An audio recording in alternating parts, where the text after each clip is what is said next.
Welcome to Epic Recovery, where we embark on the transformative journey of self-discovery and personal growth. Join us as we unlock the secrets to genuine recovery, embracing our infinite possibilities, and forging an extraordinary life filled with purpose and profound meaning. Epic Recovery starts now. Hello, everybody. Welcome back to Epic Recovery. I've talked about this multiple times, moved here to San Diego, coming up on my 2-month anniversary here. And it blows me away. Like all the gifts that keep coming into my life, in my personal life, in my business life, in so many areas. And it's hard to keep track of all the amazing things that keep happening. New friends, people that I'm meeting, restaurants that I'm discovering, things to do in this city. It's just blowing me away. And this is one of the gifts of recovery.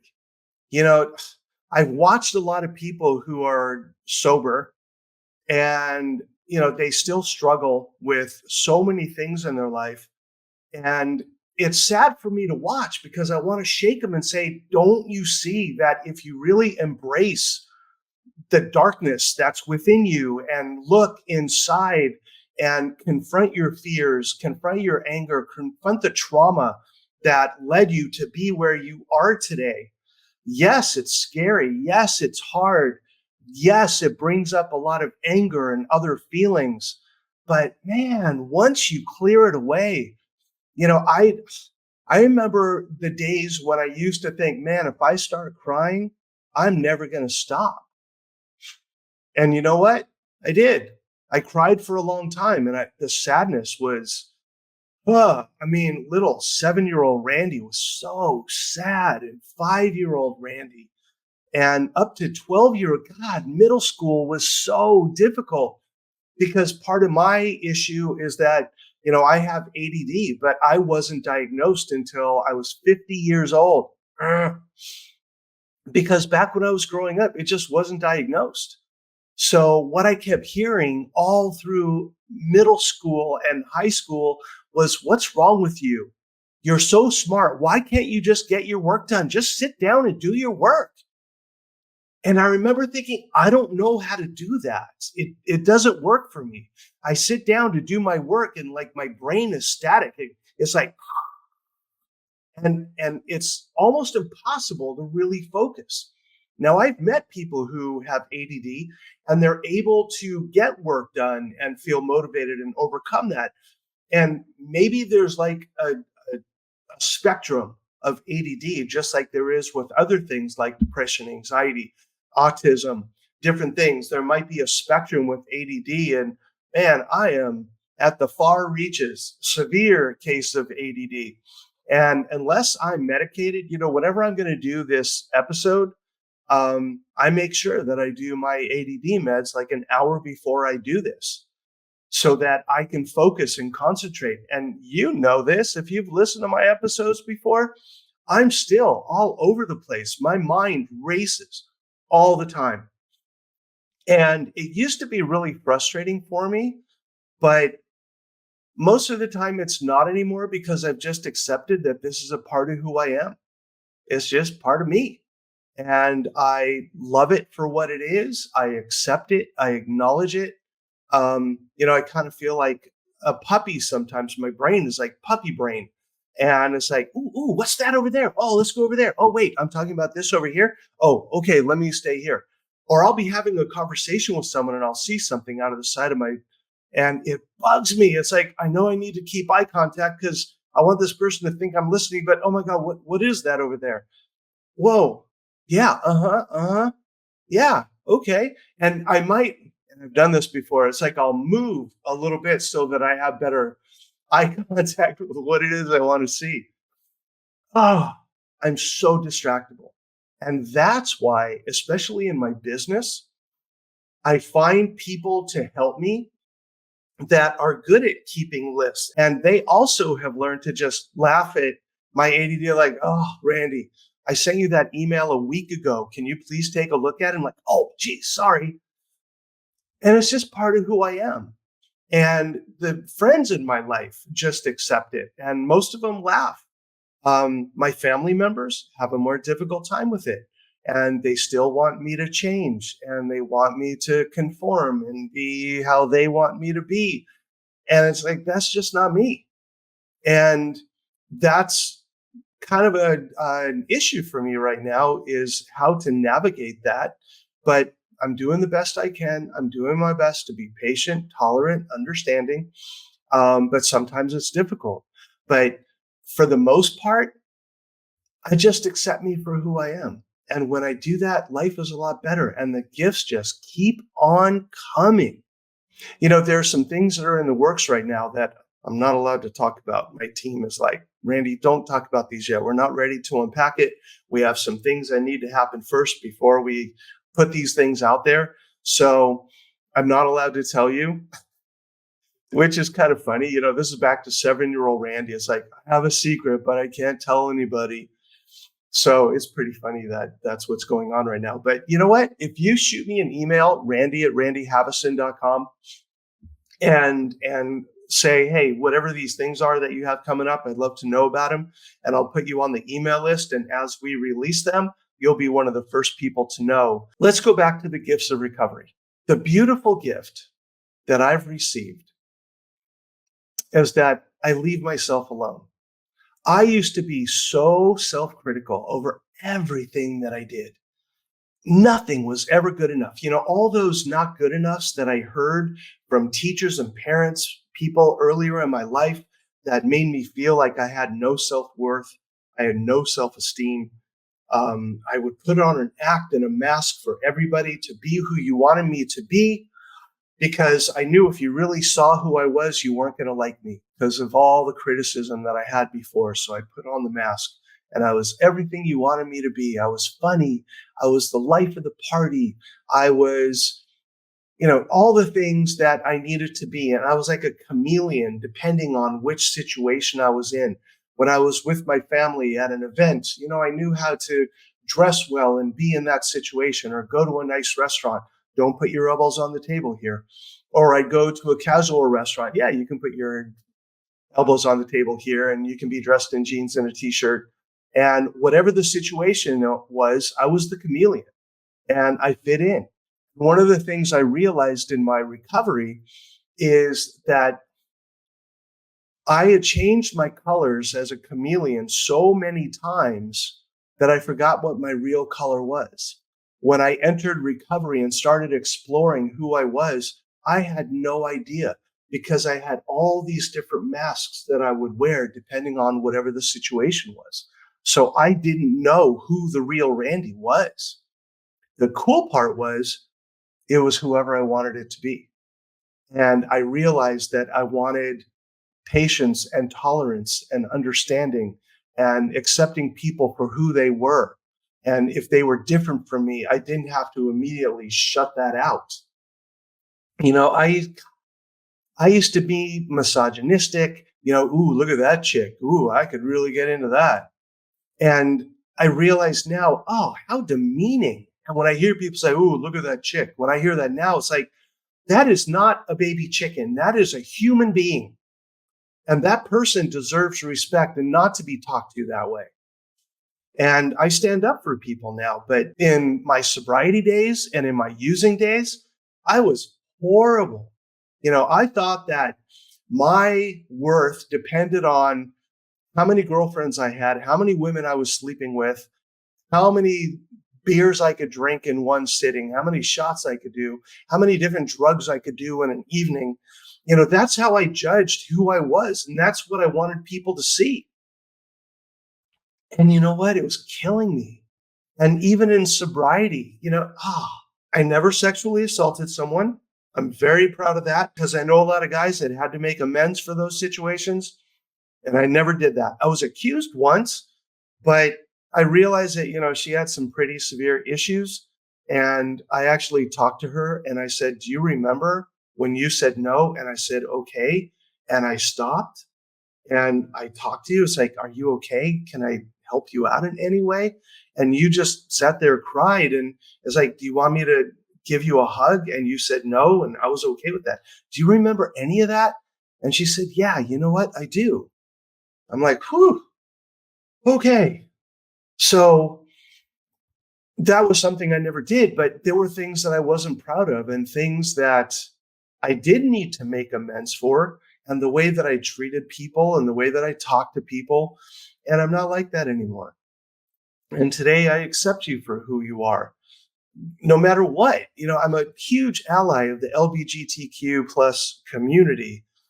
And I hear people talk about, you know, those people are wrong, and those people, anytime it's those people, it's a negative, and it's a distancing between you and others. In recovery, we're all one. We are part of this great multicosm. And when I tap into that, that is one of the gifts of recovery too, because the gifts are in there. The gifts aren't from the outside in. The gifts come when you're on the inside, realizing everybody is a cell of the same body. You might be a cell in the big toe, but that doesn't negate the cells that are in the index finger. We're all still part of the same body. That's why, this division that we have right now.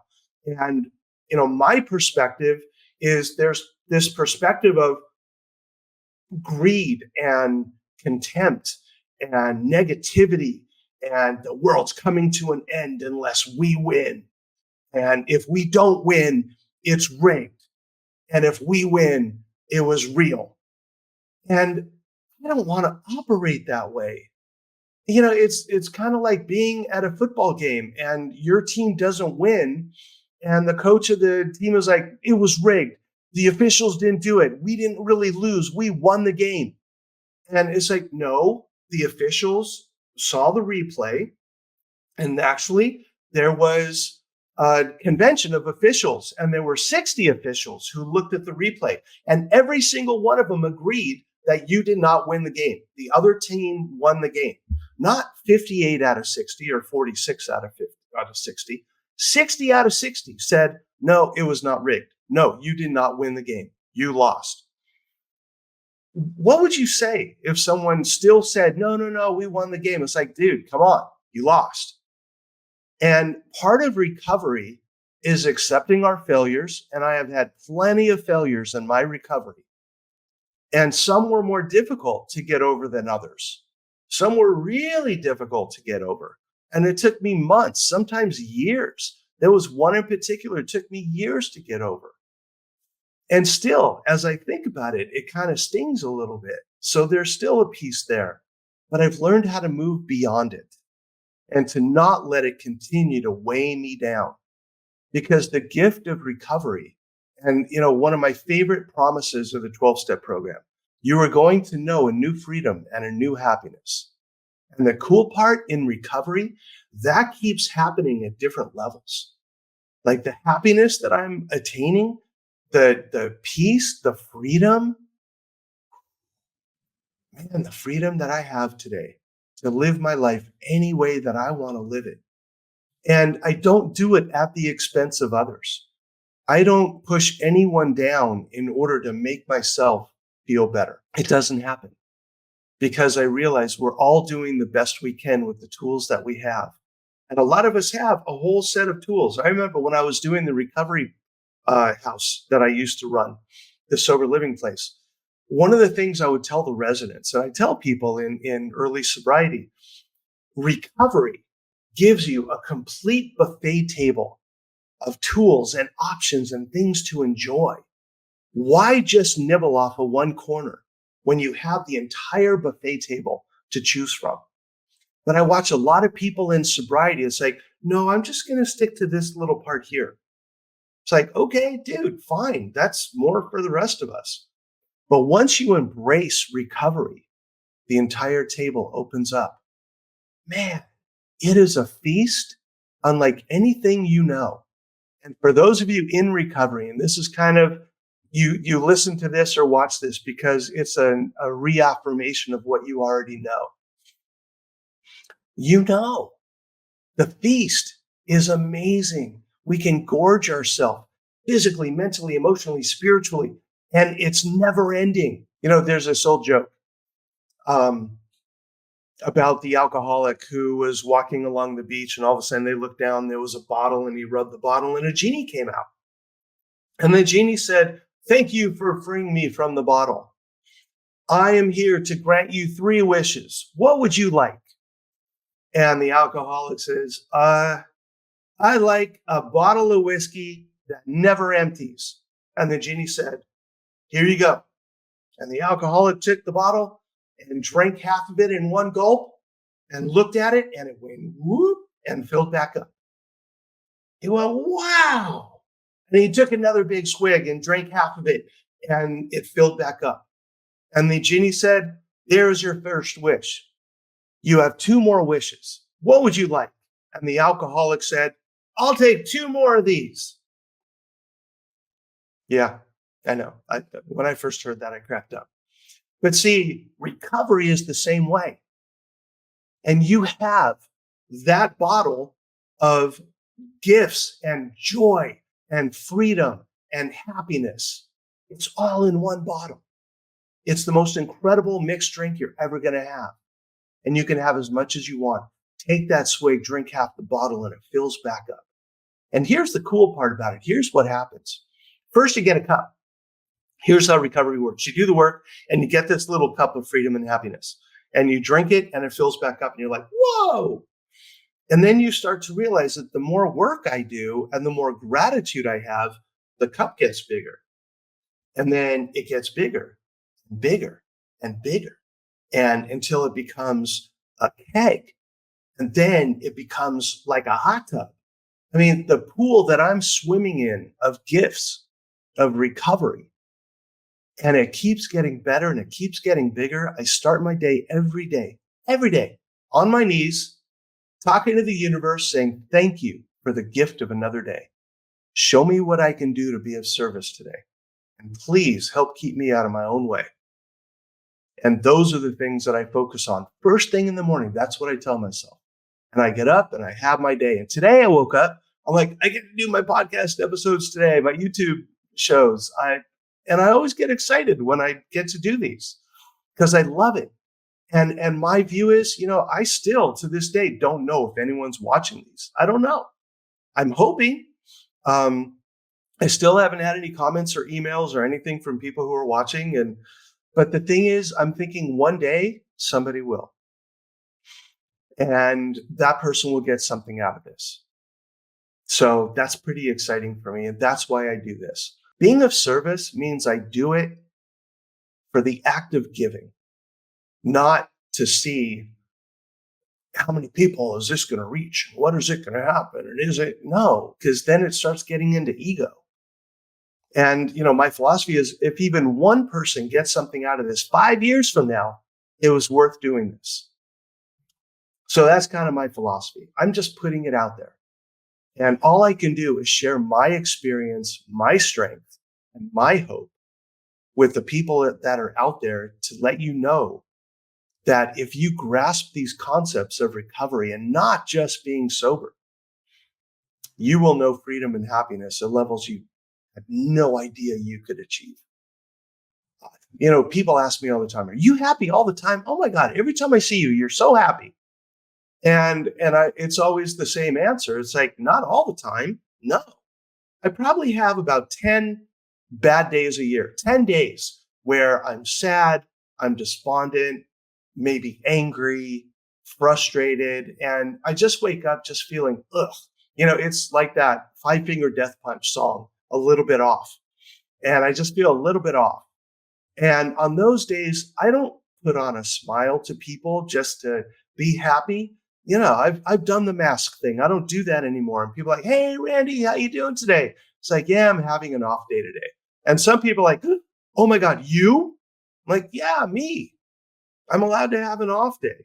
My friends are like, "Oh, do you want to talk about it?" And sometimes I'm, "Yeah, thanks. Well, do you want to get together or you want to just talk?" I'm like, "No, I can just talk. I appreciate that." And sometimes I will write in my journal. I'm starting to do that again. I hadn't written in my journal in a long time, and I did it for the first time this last week. And man, it felt good. Ah, and I know a new level of freedom and happiness because this stuff that's swirling around in my head gets to come out on paper and then I get to see it. And what started is expressing frustrations and disappointments and sadness ended with a line of hope. And that's what it's about. When I get this stuff out of my head, when it's not swirling around there anymore, and I put it out there, it loses its power. And yesterday, I had a good day. I had a really good day. I had some moments that were a real bummer, but for the most part, I had a really good day. And today, having an awesome day. Oh my God, what a day I'm having. This is just one part of it, doing this. Then, after I do this, I have an appointment that is leading up to one of these things that I'm not allowed to talk about yet, but another gift of recovery. So, man, I just so want you guys to grasp this, to know, and I say this at meetings sometimes when I go, if you could see from behind my eyes for 30 seconds, you never drink or use again. And am I never going to drink or use again? I don't know. But you know what? I'm not drinking or using today. My addict side is like, maybe I'll smoke a little weed or have some mushrooms a year from now. Maybe. But today, nope, not a chance. I have too much to do, too much going on. I'm too happy. Why would I mess up being this happy just to do something weird like get high? I'm not doing that. No way. So embrace all parts of who you are. Accept, acknowledge, and be grateful for the gifts when they come in, and more will come your way.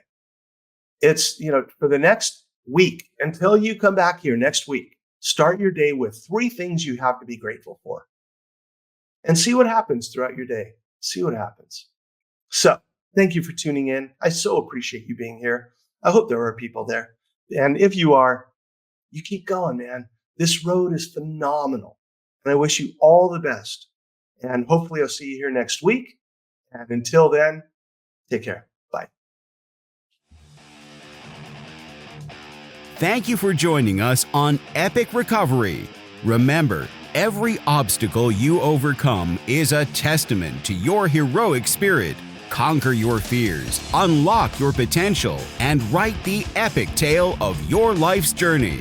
Until next time, keep exploring, keep growing, and keep striving for the extraordinary.